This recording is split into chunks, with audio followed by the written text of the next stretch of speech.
What is good, guys? So as I put out on my Instagram stories, I don't know if you saw, I was actually intending to start doing this last week, but big rush with the academy launch and getting everything set up for that, getting the lessons ready for the mentees and stuff. We had to put this back a little bit, but the intention is that as we progress from in and out of phases, I'm just going to give you little personal updates. Hopefully they're not going to be like, you know, drastically long videos, maybe like 15 minutes ish, and just little updates of me week to week, so you can keep tab on what I'm doing, how I'm progressing, where we're going, you know, the who's, the whys, the whats of coming in different phases.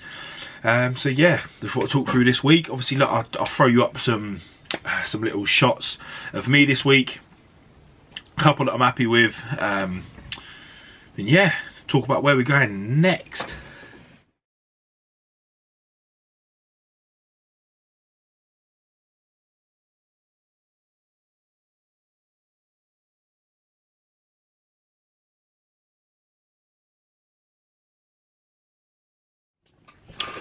So then, guys, I just come out the back of my last fat loss phase. It was about 8 weeks long.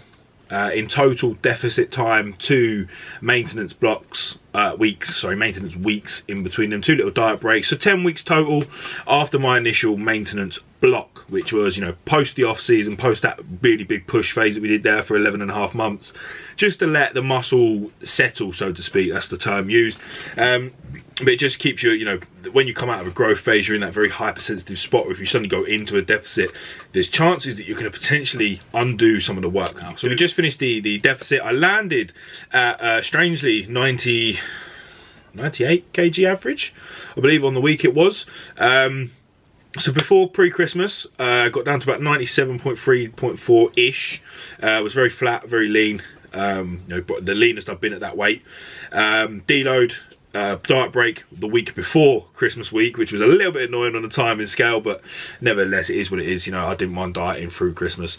Obviously I took Christmas Day off, but I was still, you know, the end of my deficit was 405 grams of carbs or something silly like that.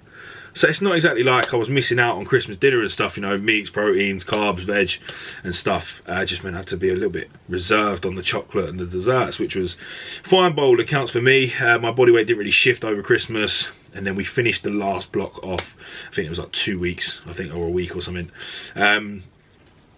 which has landed us here. So yeah, I finished that off at 98, so my body weight didn't drop. I got a little bit of fullness back over the Christmas period, which was really nice. That diet break, Christmas Day, obviously I didn't track Christmas Day to, you know, like boom boom boom on the money, because it was time to be with the family and stuff and take the load off. You know, we can bodybuild 364 days of the year. That one day is not going to kill you, just to be in the moment, which was nice.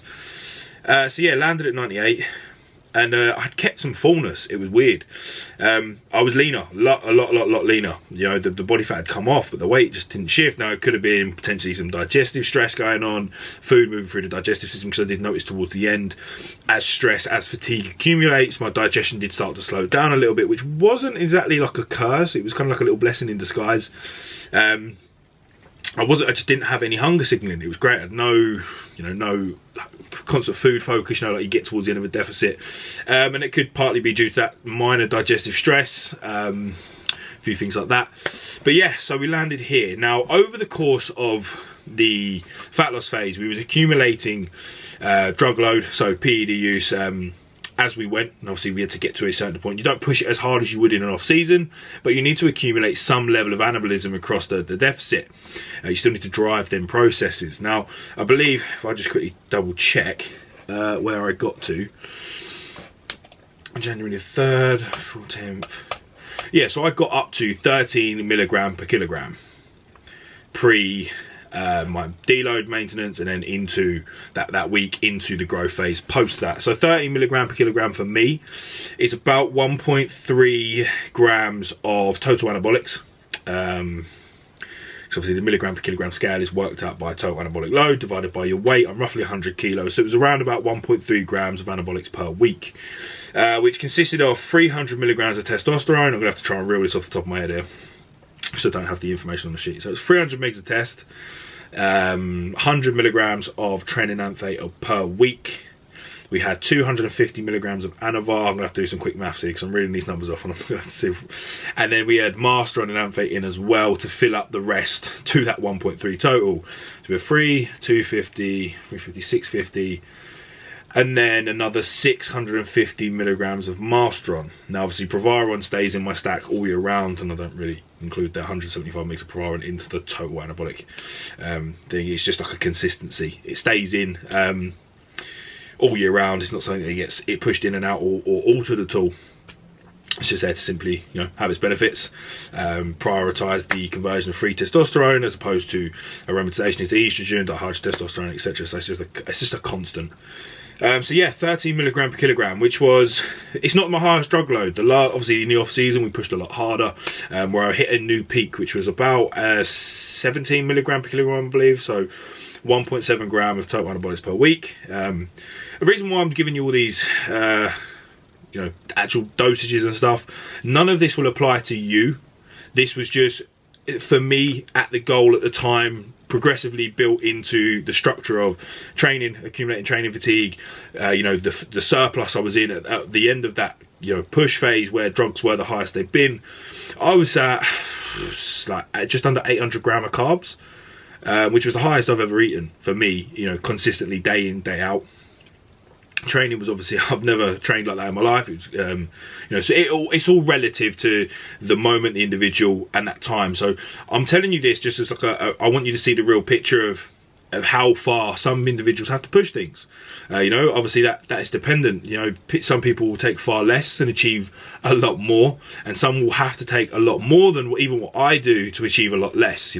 It's always that biological individuality between people, right? So just being honest of what I was doing, because I don't want to sit there and be like, oh yeah, just used a bit of test and a little bit of mass, and then someone think, you can gain, I think, what was it, 60 pounds in an off season. Like, there's a reason for it.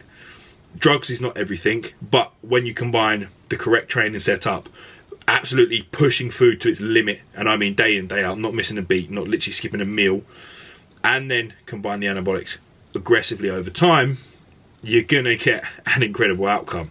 But yeah, again, it's just complete honesty and transparency between what I actually do and what we do as bodybuilders, and the limits of what we push. So that leads me to now starting this next growth block. Now, we accumulated a good amount of anabolics across that phase to 30 milligram per kilogram. Now pushing into the start of the growth block, I am now 2 weeks in, maintenance, 1 week into the growth phase, and we are up to about 16 milligram per kilogram now. So about 1.6 total anabolic load, which now consists solely of 400 milligrams of testosterone, enanthate per week, and then 1.2 grams, so 1,200 milligrams of, it should be a DHT derivative, right? We don't need a 19-norandrolone derivative in there. We don't need to worry about particularly tissue wasting or trenbolone's specific unique properties that it has for being so tissue selective in a fat loss phase. We can take away that and get rid of that neurotoxicity that it carries, and just solely look at mitigating as much harm as possible. So selecting some better choices within what we know is safe for human use. Straight away, the two options for DHT derivatives are primobolan and Masteron and enanthate. Now, this time around, instead of just using primobolan like I did in the last push, we're going to try and utilize a combination of the two, so a straight 50-50 split, because we're trying to work out, obviously, every single compound that we use in bodybuilding has its own unique effect on every individual. You've got your own genetic makeup, the processes of the body change from person to person. So there's always that genetic individuality, that bio-individuality that we talk about. So it's trying to find, let's test this time, let's see if we do a split of 50% Primo, 50% Masteron. So at the moment, it's a 600 milligram of each to achieve that 1200 milligram total of DHT derivative. Going into this growth phase here, and it will continue to stay a 50-50 split. Now, the idea is obviously, by whatever mechanism it is, we're not going to dive into it now because I don't want this to be like a really, really long video. Masteron, I find, has a bit of a cosmetic effect, right? Slightly drier, crisper, harder look to the physique. That's why old school experienced bodybuilders, experienced coaches always put Mast in on a prep and would swap out into Primo in the off season, because Masteron carries that little cosmetic touch. But Primo being that 1%-ish, I'm not, it's not accurate 1%, but slightly more tissue selective, DHT derivative than Master and Anthate, so you can see why you may choose it in an off season. But yeah, trying to find out that perfect balance for me. It could be more Primo than Mast, it could be more Mast than Primo, but we're going to try a 50-50 split now. So yeah, Anavar's been removed, Trenbolone's been removed. You don't need to carry any oral stress, so any more stress on the liver or any acute, stress on the liver. No ALT or ALP enzymes having to be elevated if we can avoid it. Trenbolone obviously out because we don't need that unique property. And as you can tell, towards the end, it always happens with me. I can use Trenbolone for 6 to 8 weeks, and then past that point I start to notice my skin flaring up again. For me, I've spoken about acne in the past, and I've spoken about what drives the mechanisms of action. The main one that bodybuilders need to worry about is oxidative stress. Now, for some reason, there's a specific milligram per kilogram that I hit where I struggle to control my oxidative stress. I start to run out of options of, how many health supplements can we take to control it, mitigate it. And that for me is usually around 16 milligram per kilogram. I'm just started that now. But another thing I've noticed is when Trenbolone stays in for a long period of time, my oxidative stress is a little bit harder to manage and control. So I had it in for 12 weeks, I believe it was at the end of this block there, the fat loss phase. And I started to notice, I got a couple of spots come back up, a few more spots on the neck. Typical for me. I know what's coming. So in comes, the more antioxidants, small microdose of Accutane, 5 milligrams per day. I know my protocol, I know what works for me. But again, it just sucks to be someone with the genetic expression for acne, Well, I mean, you can look at it two ways. At least I have a clear indication that there's too much oxidative stress going on, so I can control it, because we don't see what oxidative stress is doing inside. You can see it on the skin. But yeah, so that's just a little thing, little side note that I'm just managing and kind of getting under wraps. I think I've got it pretty much nailed now. Whenever the trend comes out, it usually helps clear it up a hell of a lot anyway.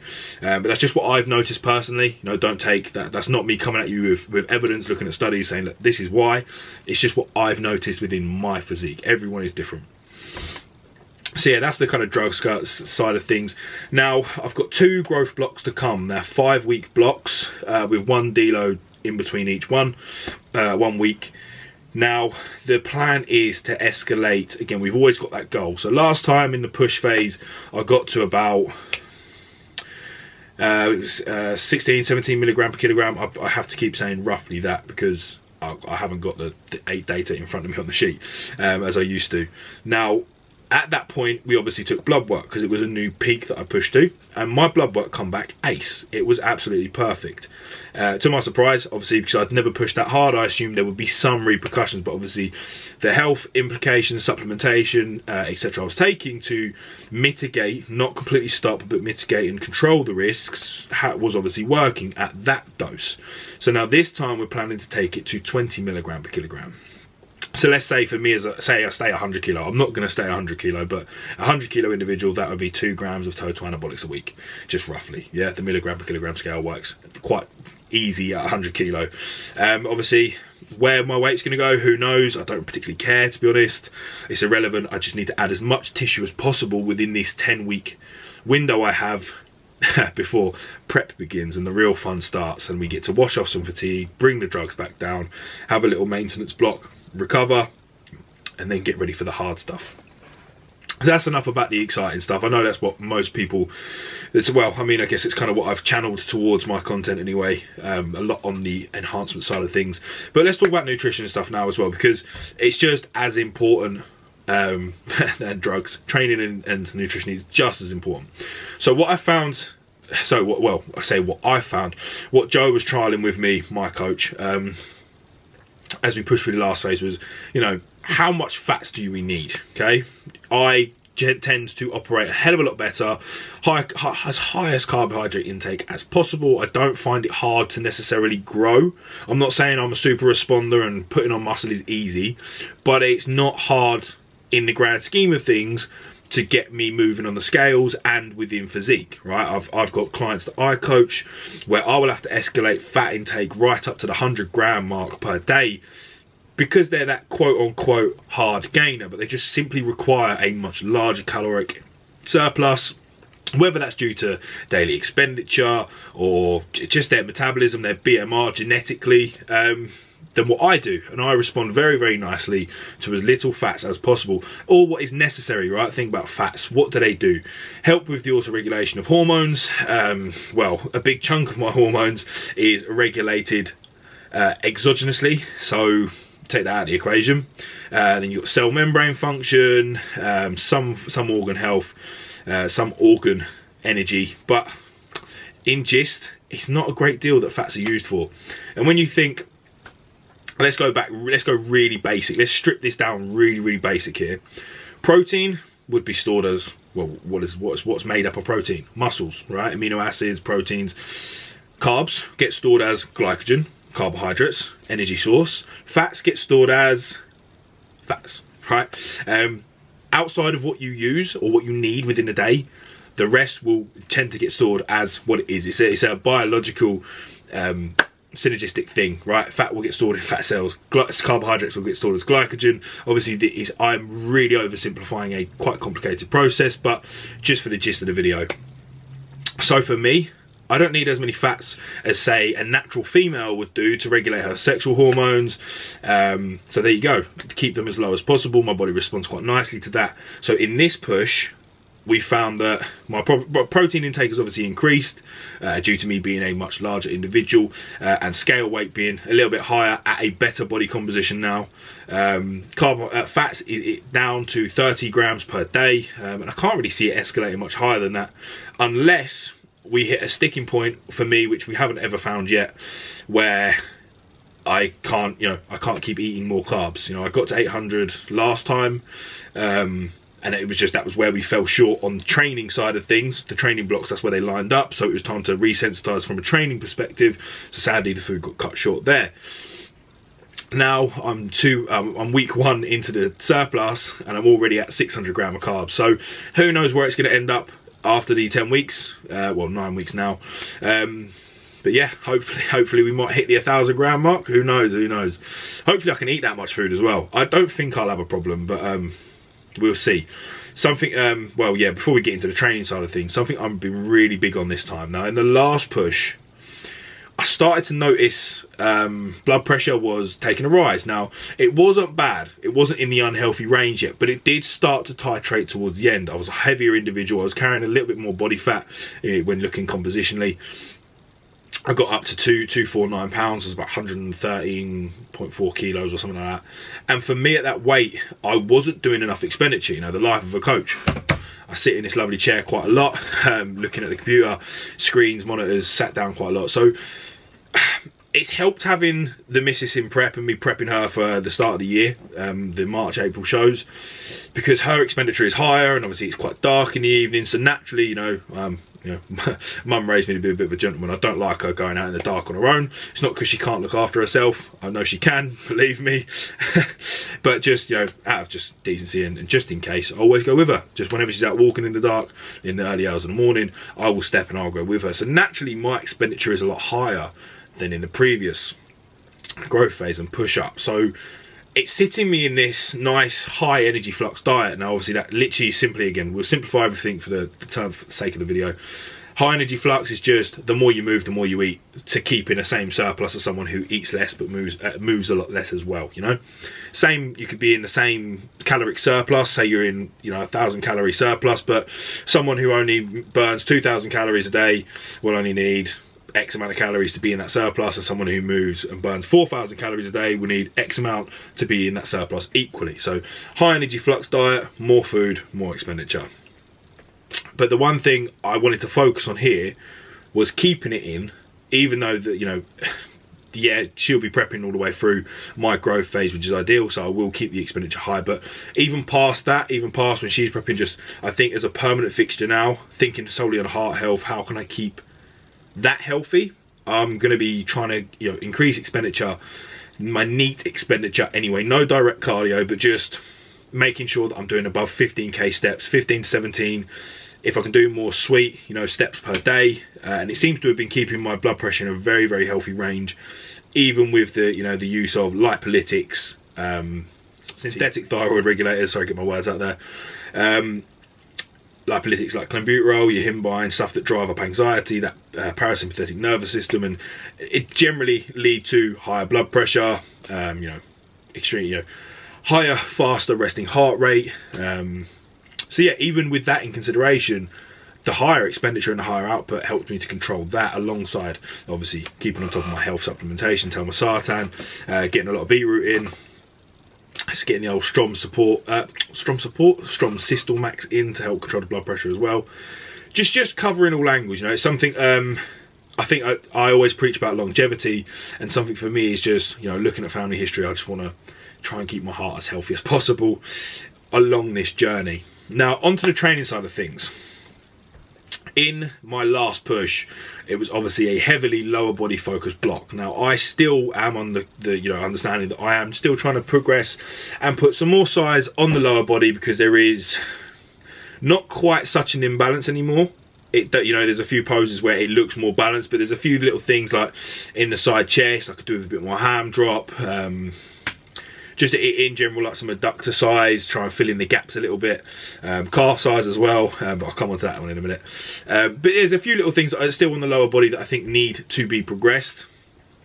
Obviously, the new training block reflects that.